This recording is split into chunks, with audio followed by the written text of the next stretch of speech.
সেই বস্তুটার নাম বধূ। তাহলে এবং কোরবানির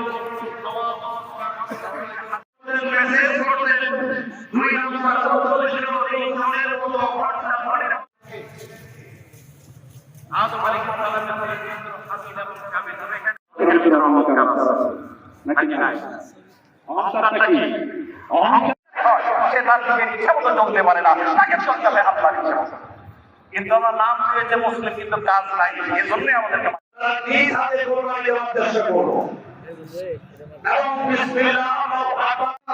আজকে সকাল সকাল ইঠায়ের মাঠে এসেছেন রব্বুল আলামিন।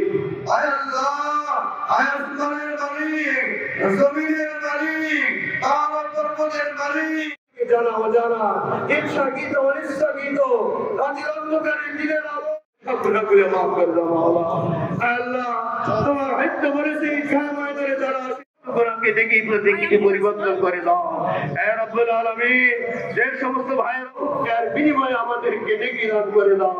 আয় আল্লাহ, এই কুরবানি পশুকে কিয়ামতের দিনের উদ্দেশ্যে একমাত্র কুরবানি করার তৌফিক দান করে দাও। আয় আল্লাহ, আরহামার রাহিম। There is an incoming call. Channel 1. Mamun, তোমার মাইক্রোফোন কই? তোমার মাইক্রোফোন কই? ওইটা মাইক্রোফোন না, ওইটা না।